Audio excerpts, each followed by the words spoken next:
Chapter 2. Fuck the World.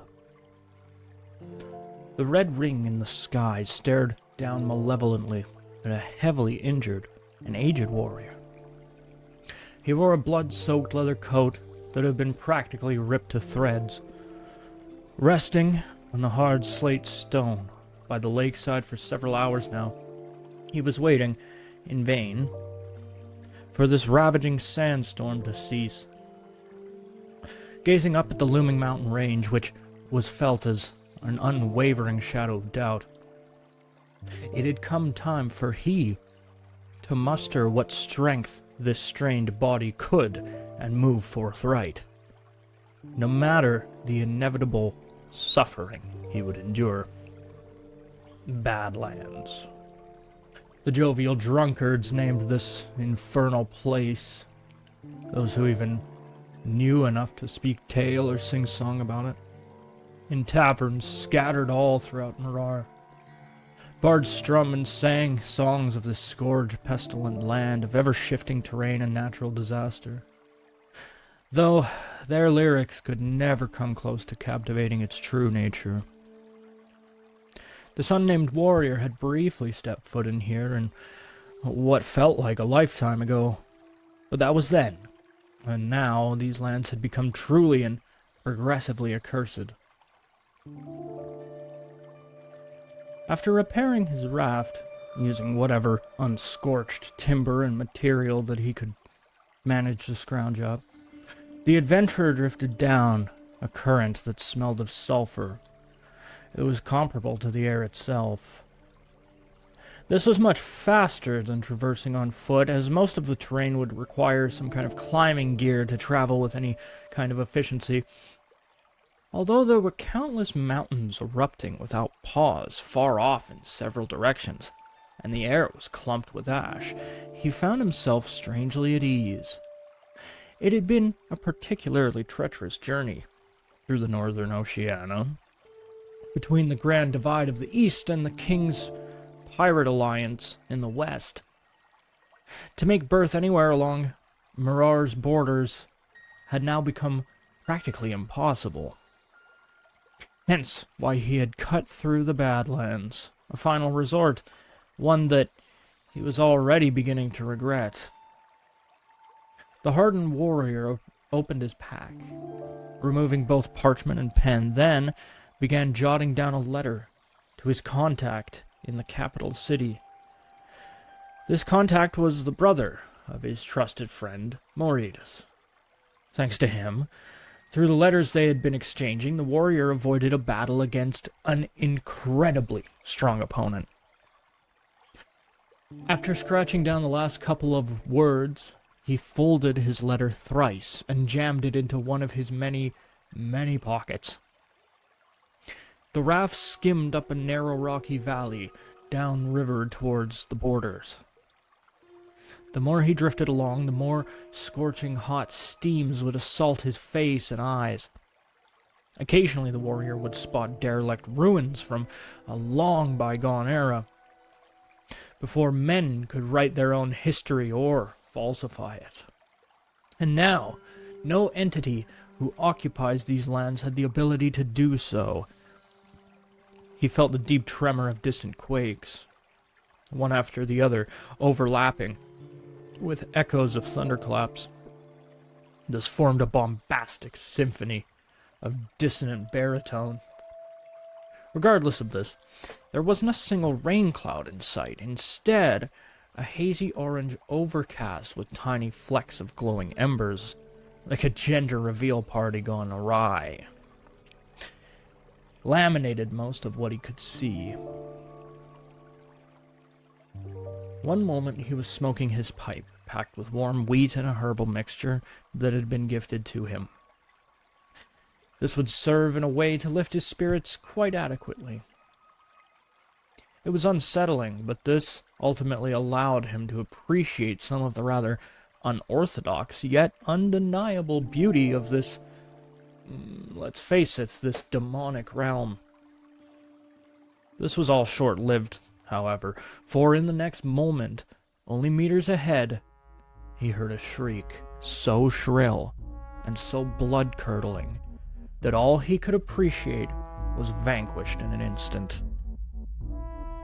The horrendous, unrelenting sound grew louder as he pressed on down the current. Snuffing out his pipe, the raft came around a bend where the lake expanded into enormity. The fog subsided, and then he comes face to face with the miserable abominations. On the port side, they were tearing apart what appeared to be one of their very own. Serrated claws and a spiraled set of fangs. The creature being eaten was brutally struggling to its dying breath. Not fucking good. Once they got a whiff of his scent, there was no escape. The deformed demons were now swimming ferociously towards his raft, gaining momentum by the very second. Two of them that remained on the land by the meat hunched over crookedly, cracking and splurting and sputtering. The cryptid's back split apart, revealing grotesque wings that erupted into a fountain of bloodied mist. Our aged adventurer then suddenly draws a flintlock pistol, which was holstered opposite to his sword hilt. He focuses and takes aim towards the one in the lake closest to him. But when he pulls the trigger, the hammer clicks against the frame with a poof of white smoke and a disheartening sizzle. The demon leaps out of the water and hacks at the gun, still in hand. The weapon bursts into 50 pieces and is sent flying, scattering across the lake. The warrior reels back, which saves his hand from being severed. The raft rocks violently, nearly capsizing. Desperate, he unsheathes his sword. A heavy, two-handed swing takes a leg from the creature clean off. The severed limb sprays blood like a ruptured valve as it falls, yet relentlessly it stalks him. It swings its arm overhead, claws dig deep into the man's leg. He lets out a sharp gasp of agony, then immediately raises his opposing leg and stomps the demon's wretched head into a pulp. Another one was now out of the water and upon him as well. The warrior swiftly turns, driving the pommel of his sword into one of its eyes. The shriek of pain is cut short as the warrior slits its throat unmercifully. The large, pale body of the red one splashes backwards into the water, lifeless. Out of the corner of his eye, he sees the two on the beach take to the air. Reddish droplets rain from their hideous wings. One dives down fast, faster than he could anticipate. Its teeth sunk deeply into his shoulder and anchored. He grunts in pain as the demon kicks off from the raft, with the warrior yet in its clutches. The two sail high into the sky. Its claws hack violently from every direction as they soar ever higher. The ragged man blocks what he can, but the razor talons manage to slip through his guards, afflicting his body with countless wounds. "I have fight in me still, you sleaze!" He promptly returned the favor by crushing its ribs and pelvis with a series of hefty left hooks. This managed to lessen the monster's grip. It let go entirely, so the man was now free-falling, trying to gain control of his posture, his sword gripped tightly. The final demon begins barreling up towards him from below, claws at the ready on either side. The bejeweled blade is switched to a two-handed grip. He has no choice but to fully commit to an attack that will leave his defenses wide open. Using momentum to flip and gradually pick up extreme speed, the warrior intercepts the flying demon. A terrifying centripetal attack lands true, severing the wings from its body in a gruesome, sputtering spiral. No way would it survive the loss of blood. This could be said for certain. The water now came upon him hard and fast. He straightens his body in an attempt to minimize the impact just before he slams into the water at a ferocious speed. The mineral content of this lake kept the water hard, hard enough to shatter ribs, evidently. His eyes widen from the shock, opening under the cloudy, hot lake. His skin starts to turn red through a combination of heat and chemicals. These conditions surely would have spelt his end had he not his sword. The forever dark abyss of the precarious seabed gave way to layered walls of jet-black obsidian and diamond-esque glint. Air was knocked from him upon impact with the water, and he was now starved for a breath. There was no time to think. He needed to reach the surface. The man emerges from the liquid softly, with an absolute caution. Looking around, he spots the demon, the one who had carried him off into the sky on his raft. It was now feasting upon the brain fragments of yet another fallen. These red ones were scavengers with not a thought in their head except for their next meal. Brutal, merciless, pitiful creatures. Their minds so one-track, so depraved that upon noticing the opportunity to feast, it had instantly forgotten it was entangled in combat. And of course they would indulge in cannibalism. It was likely the least of their sins. Insatiably starving, their ribs and spinal cord could be seen through wrinkled and translucent skin at all times. In a blink, the beast perks up, as if it could sense the warrior's presence the moment he emerged. Its head crooked around in a sudden sickening snap. The demon took flight off of the raft and started attacking by dive-bombing the man again and again. The constant pressure forced him to retreat back underneath the surface, but it was not enough. A moment is barely given time to pass as the man hears his heart pound incessantly. Kersplunk! The monster dove into the water after him. A cloud of 1 billion viscous bubbles agitate and spiral around the devil as its body plunges into the murk. This fucker won't let up! A vicious, circular mouth with rings of terrible teeth launched through the occlusion towards the fighter's throat. He brings up his blade to guard the incoming crunch. The demon bites down on the sword. The warrior twists it towards himself as if cranking the throttle on a motorcycle. The maneuver shatters over half of the creature's teeth. Although minimal, these things must have felt pain, for the last attack seemed to stagger the beast. The warrior sees his chance and takes advantage of it. In an instant, the sword flashes, beheading the hideous creature. This rapidly turns the water around them to a deep burgundy.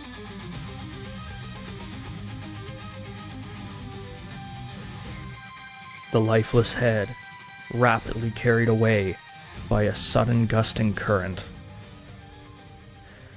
After swimming back to regain the raft, the warrior sat for a moment to observe the damage that he had endured. His shoulder was mangled, his body pin-cushioned with all matter of lacerations and stabs spread across its entirety. He lifted his tunic. Half of his torso was already starting to turn purple and yellow from him crashing into the water. Worst of all of this was his left leg. A claw had penetrated so deeply that the back side of his tibia bone was exposed. He shook his head and lay on his back in an effort to consolidate his mind. The raft floated calmly down the lake current, curving around great precipice formations of jagged, dark brimstone and rounded, obtuse limestone. Little signs of surviving, let alone thriving life, in these magma-ridden, scorched lands.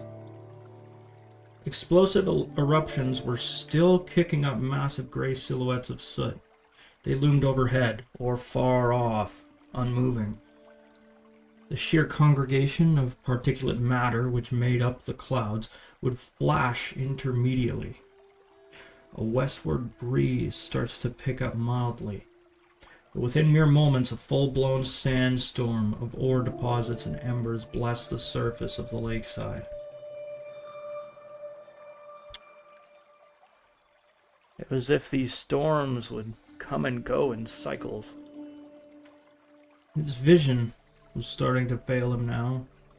Something he knew could be a very bad sign. The warrior could hardly see his hand in front of his face. For an undefined amount of miles, he allowed the raft to take him where it would please, for he had no volition left to summon. Arriving at the far side of the lake was prolonged, for the sandstorm had again reached the pinnacle of its cycle, when it was at its most volatile and treacherous. The man stumbles off the raft onto solid ground, where he lay back down. Pain had taken hold of him. He lost way more time than he had anticipated. Running into those red ones was an unforeseen setback, one that may have cost him his entire mission. And then, if that were the case, all of this truly would have been in vain. He was so close. He could even see the footing of the mountain range. This marked the northeastern border of Mirar. But there was no other choice now, though. He was forced to rest. The last sensible thing he was capable of was a sort of healing through meditation, a technique taught to him by those that they call the few who wander but are not lost. Along with this, he also chewed on the very last of his bitter herb medicine, and mended what little he could with needle and thread. If his comrade had things taken care of on the other side of this mountain, then his circumstances may turn out after all. Regardless, things were off track. The plan derailed.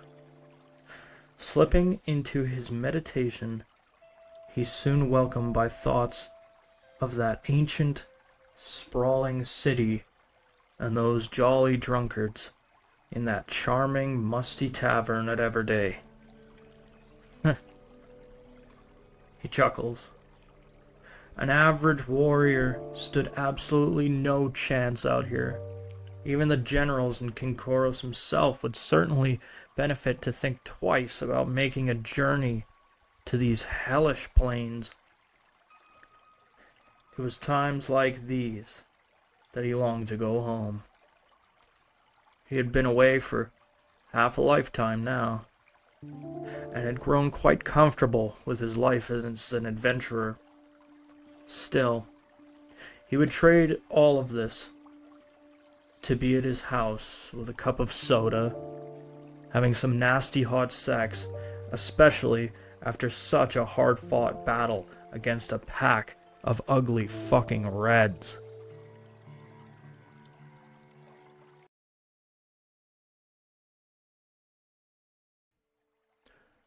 Chapter 3. Voodoo Child. Tucked away in a remote corner of the Horon forest sits a dilapidated windmill. Faded gray, shadowed in thick layers of healthy moss. 2 of the 5 windmill's blades were missing, and what was left was tattered strands of fabric, hanging from the remaining frames. A well-worn dirt trail ran east to west alongside its porch front. As one were to travel up it and approach the property, they soon would find themselves in front of a painted wooden fence, with a gate that had no latch and would simply swing itself closed on its own weight. Passing through said gate, you'd soon be met by a magnificent garden. It was a marvel to behold, truly. Bright, vivid colors sat atop all different gauges and lengths of fiercely green stems and roots, dug into soft, nutritious soil. Amber, scarlet, purples, blues, oranges, snowy whites, and shining emerald glistened with speckled droplets of dew.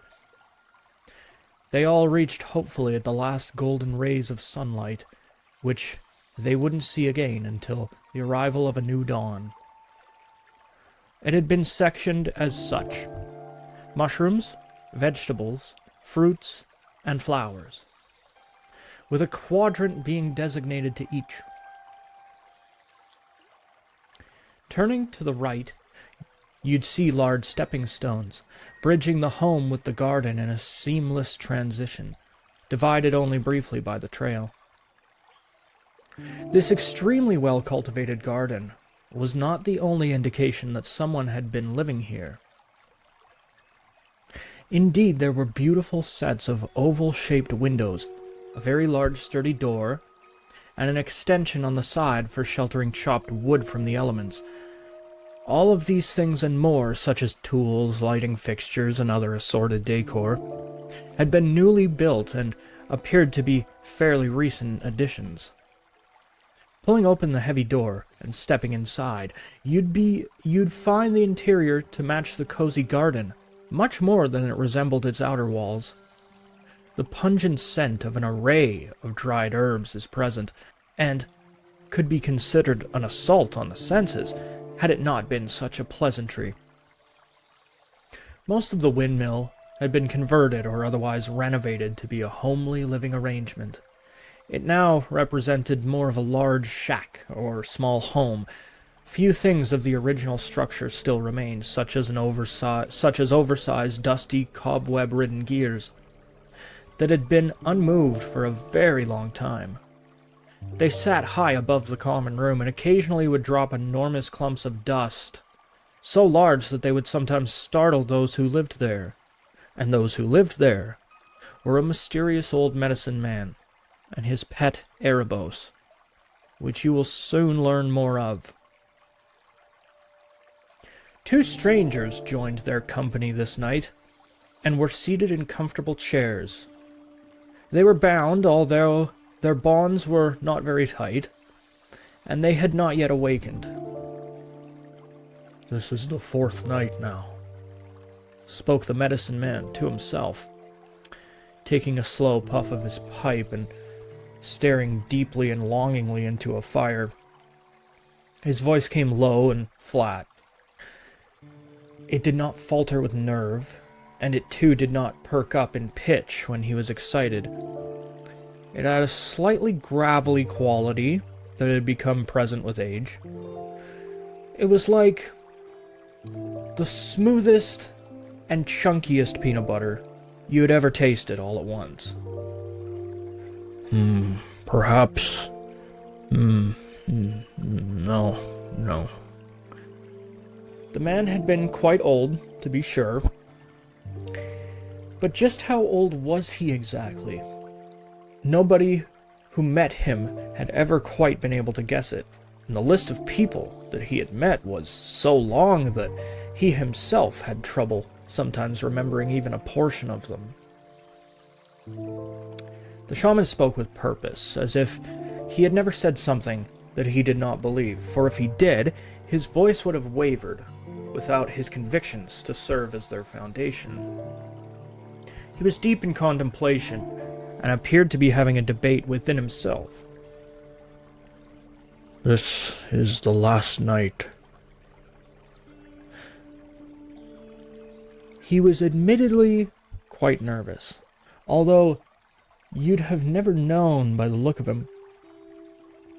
What in the vastness of this world could cause a man like Deity to be late?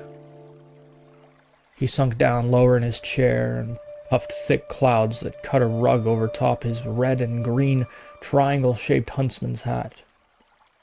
Then it continued on, threading upwards, getting trapped amongst the wooden spokes and rafters. What if he doesn't make it at all? Karun forbid he's passed. If that is the case, more hope is lost than I could have imagined. And these days will continue to get darker and darker. He tilted his head to the left, and a loud pop could be heard from his neck. No benefit to thinking in this disparaging way. How I must think now is with hope and optimism that I will finally be seeing my old friend again this night. But if I do not, there is still a chance. There is still hope, and I must not despair. And therefore, my thoughts should be of contingency, not later, but now. Then there was a pause, ere he started to sing, a song he composed long ago for a friend. At least that's what his memory told him. But of which friend had inspired it, he could not say. Its melody was solemn and deeply sorrowful, and its words went thusly. Now, we are going to be eventually arranging and composing these songs into actual music that we will release. But for now, I don't have anything written, so I'm just going to read you the lyrics. The spirits that lay, long formed in the clay, they meant all things to all, save for themselves. For them there was none, from the bays of the fond. It took all that it could, and all that it would. But far and away, as demons were slain, in the bads of the lands where none disobey, lest they find him and his bite, that is grim by the sword, forged in Yulethal's high house. A crash of the lake, in draw it shall quake, come to pay the toll we all must pay. They found him a fool, but his hour of rule has come, and nay, the day is done. The ones who sing loudest, with hordes that are proudest, shall know toil and foe, worry, worship, warships, and woe. Fear thee not, the blade shall strike hot, and free all those who flee without a home. The journey you'll take is taken with haste, for friend and foe will come to know, hold them dear and true, for seen within you, that the growing of hours and the coming of stars should soon reign true. So come hither now, the island unbound, and reveal all you will under the light of this world. For I am to you what you are to me, and all shall find refuge among the sea. With tidings bountiful, come hither now. O dear wanderer, come hither now. Let me assure you there were a great deal many more verses than this, but presently he had a mind to return to his debating. This thought, too, was soon dashed, however, with the commotion of one of his guests waking. As he came to, he was silent for a time, but this did not last, as he quickly remembered how they had come to be there, being walloped over the head by a dark-skinned and very tall assailant, while they were simply trying to get hold of any sort of bearing. It was Ben who had come around first, and at once he became chiefly angry and undoubtedly a little frightened when he recognized the cloaked figure. Sat what Ben mistook to be heedlessly, with his front to the fire and his back pointed towards the two brothers, Ben and Swift.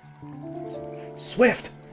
Ben thought, snapping his head to either side, looking frantically for his only friend, whom was in fact seated a few inches to Ben's left, and was surprisingly unscathed. With this addressed, Ben's focus and rage quickly bent back to the shaman. He could not stop himself from what he blurted out next, even if he had wanted to, which he did not. Hey, asshole! What the fuck is this? He paused in between each word to breathe deeply. This he had a custom of doing when he was distraught. He'd convinced himself it was a way to keep his blood pressure from raising. which would stop him from dropping suddenly dead of a massive, stress-induced heart attack. But the shaman did not answer. Yo, dude, I'm fucking talking to you. You fucking shit dicker. Not his best insult, but all he could muster within the current circumstance. Why'd you bring me and my buddy here? Why are we tied up? What even is here?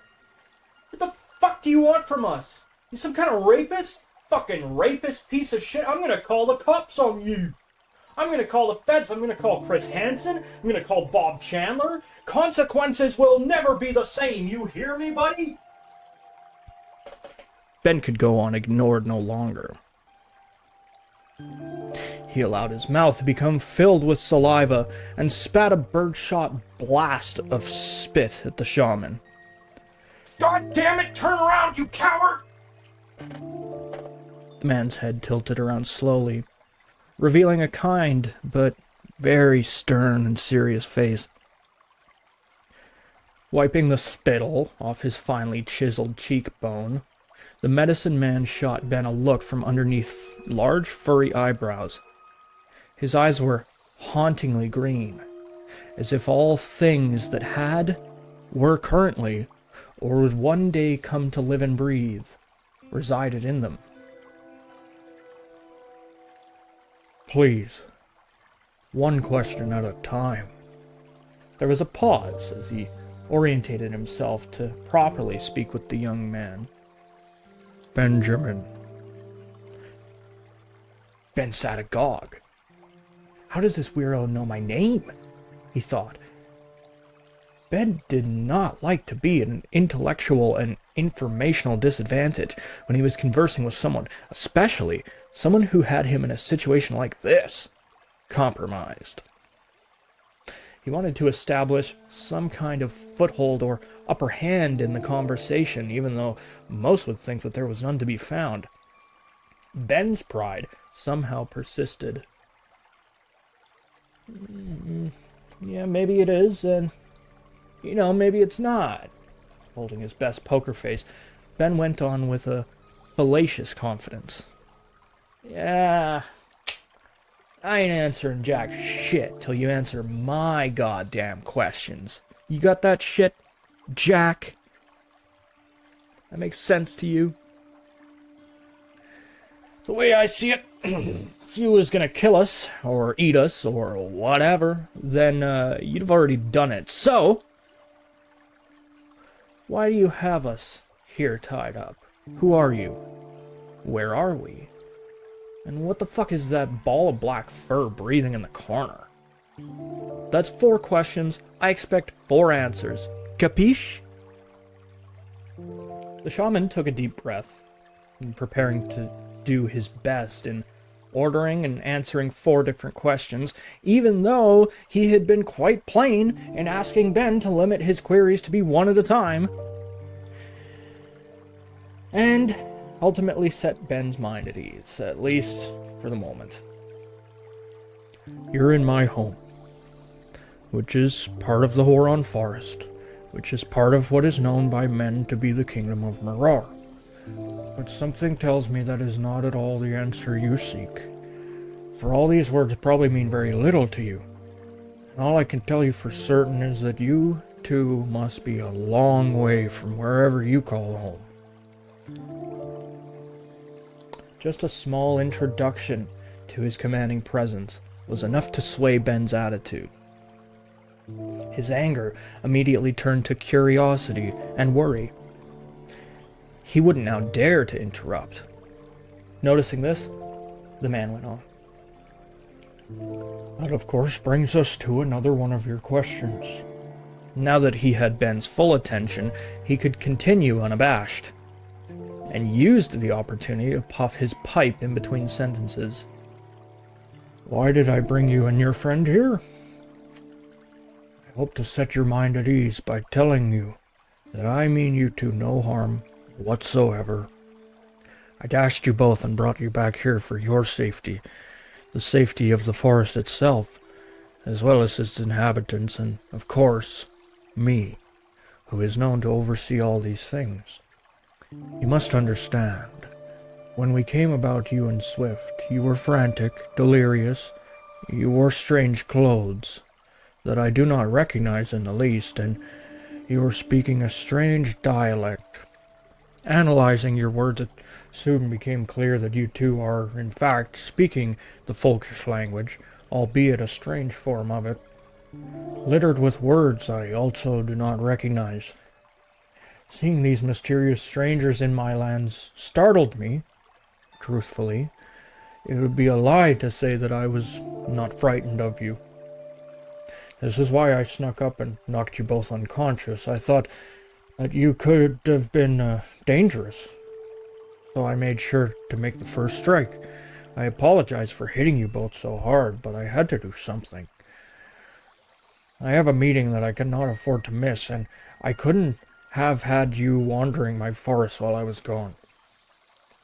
Ben was now ready to speak again. Yeah, dude, I already had a massive headache, and then you bashed me on the head with... He stopped. His headache.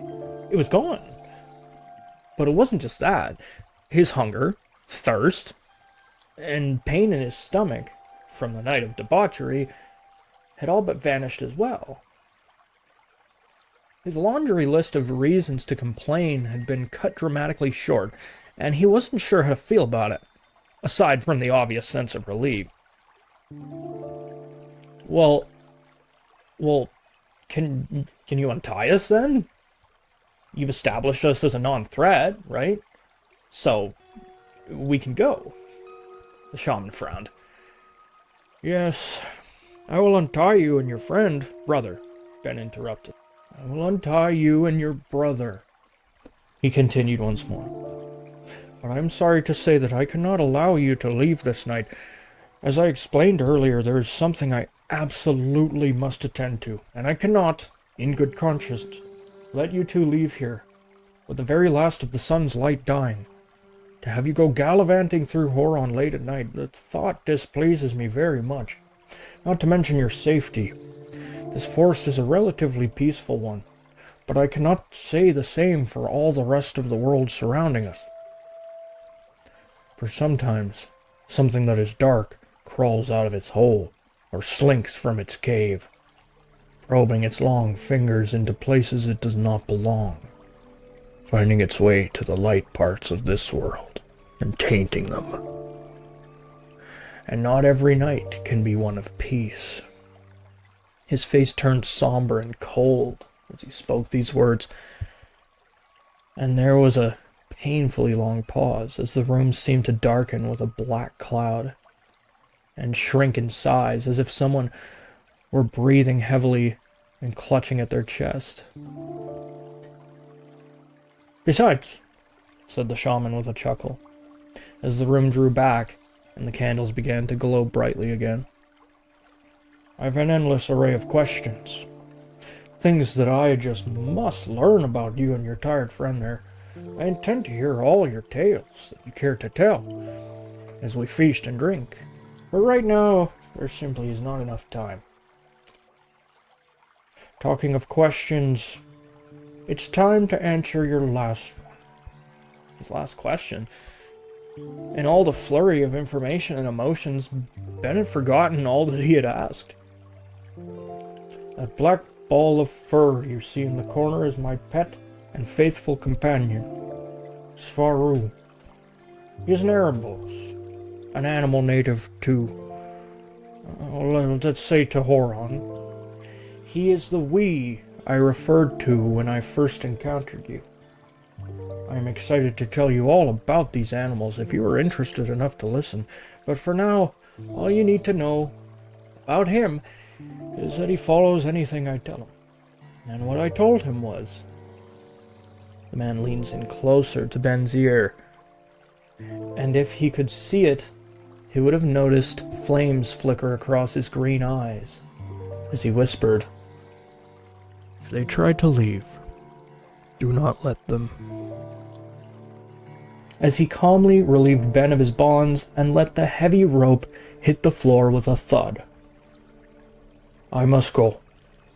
I am sorry to leave you like this, but it is the safest option for everyone right now. Svaru will not lay upon you as long as you relax. So please, just make yourself comfortable as you can. I will not be more than a few skips, I swear to you. He at once noticed a word that threw Ben for a loop, and decided to relinquish one final piece of information. 50 skips makes up a single day. I hope that will serve you for now. And with that, he tossed on a lengthy green jacket, slipped into metal frames that were fitted to his boots, and made him stand a full 2.5 feet taller. They were an invention that helped him navigate through the forest with unprecedented speed and precision. He called them striders. And he rushed out the door and up the path, traveling west before another word could be uttered. He ran far and fast like a wisp of air through a thin straw. As the light quickly faded at his side, he ran, and never once stopped to catch his breath or fix a rock that had found its way into one of his boots. He kept running, and was always breathing deeply, but was never short on breath, like a locomotive whose engine was overloaded with burning coal, but just kept asking the engineer for more. Sweeping under hill and over valley, across rivers and streams, leaping over boulders and down trees, and weaving between densely packed foliage. To the naked eye, it would seem as though he was just moving in a perfectly straight line. However, he was making microscopic adjustments with nearly every step, to avoid stepping on or disturbing any living thing that might fall under his hefty boots. As he flew across the forest, he appeared almost to be hovering. He showed no signs of slowing. In fact, his pace appeared to be getting greater, if that had even been possible. After nearly an hour and a half, 3 skips, as it would be known there, of this one-man marathon, the shaman reached a hill. It was not very tall, but it was extremely wide, and since no trees grew there, the grass had grown thick and luscious.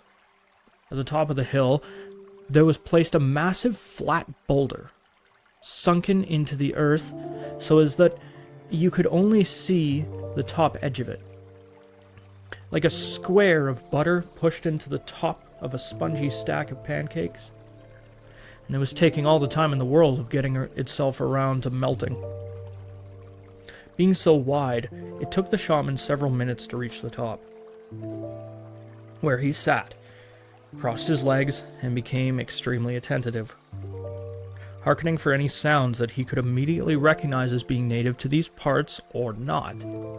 Although the hill was fairly short, it was still viable as a vantage point, as it was located right at the western edge of the forest, where the land quickly drops off in altitude, becoming more flat and forgiving as farmland. It was a perfect meeting place, and the old shaman had used it for just that many a time before. He was not seated for long, for he heard a soft footstep and sensed a power and strength that could only be akin to a very specific individual. More than that, he felt the warmth of an old friend. Opening his eyes to meet with him, his voice rang out with joy. "Deity, my old friend, you're late as you've..." He stopped himself, shocked at what he was now seeing. It was the old friend that he had been so excited to meet, and he knew that, but he hardly recognized the man standing before him. His face was thinner, his hair was much longer, darker, and now tied up into a ponytail. He had a scraggly brown beard, dotted with amber, bronze, and gray. What he wore was a hodgepodge, mismatched smorgasbord of armors that looked to be Frankenstein together from all different materials, shapes, sizes, and fashions. Some, if not most, clearly not made for a human frame, but appeared overall to offer quite extensive an effective protection against blade, mace, and fire alike. A glorious sword, shimmering gold, with a jewel-encrusted hilt and sheath that hung from his waist. And he was injured. Quite injured. 12, 30, no, more. Fushimi lost count of the deep open tears, lacerations, and punctures all around his torso and arms. Many of them were to the bone, and he was glazed in a layer of sticky, thick, old blood, illuminated by the half-moon that took up a great portion of the night sky. His leg was poorly wrapped and splinted, and that shoulder. If Fushimi, in all his years as a healer, had seen a more gruesome injury, it was being forgotten in that moment. By Yonda's mercy, what has happened to you? The shaman wanted to say, but before he had the chance, the man cried out deliriously. Where are they? Where are they? Are they with you? Did you bring them? The old medicine man had never been more confused as he expressed, Bring who? He blurts out, picking up on his urgency. Surely he couldn't have been talking about the two travelers, the ones he had just met yesterday morning, and were held safely in his home? The two! Said Deity wildly. The two outsiders, the two who don't belong. You met them, right? Where are they? The shaman was shocked and had to force out a dry response. They're not with me. They're at my Svaru is keeping watch on them. And wait! But it was too late to get an answer. The hero had taken off like a bolt of lightning, back in the direction of the shaman's potion shack. His swiftness was unmatched. Even the shaman, in his strider boots, had trouble keeping up, and soon found himself lagging behind. "Fuck!" was the only word uttered as the man plunged headlong into the forest, and was met by a cruel darkness. Through fear, determination, memory, stubbornness, advanced navigational skills, and of course, just a little bit of luck, he was put on a beeline for the shaman's home. It also helped that any time he stopped to reorientate himself or find his bearings, an encouraging voice came distantly at his back. Left here! Keep going straight! Or, slight right! We're almost there! This, of course, came from the shaman, who had not the slightest idea what was going on, why his friend's body was so eviscerated, how he knew of the young men in his home, and why they were now moving with such urgency back to where he had just left them perfectly safe and secure.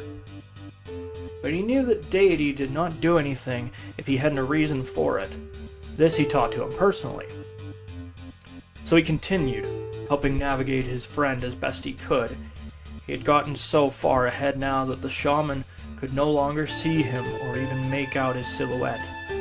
He shouted on in the hopes that his words would still reach. Sweat poured from them, like water boiling over from a kettle, and then Deity saw it. That comfortable windmill, where he first met this kind old shaman. Fortunately, he hadn't the time for reminiscence, and a comfortable meal, which is what he chiefly associated this place with. There was a pile of seemingly random objects stacked or otherwise jammed in front of it, and only a small light could be seen poking out from the top corner of its frame. Dropping to his knees, he began to shovel the debris out of the way, bucket loads at a time. As he moved one of the final heavy objects that had been obstructing the doorway, one of his lacerations tore open, gushing blood, and then the man cried out in pain.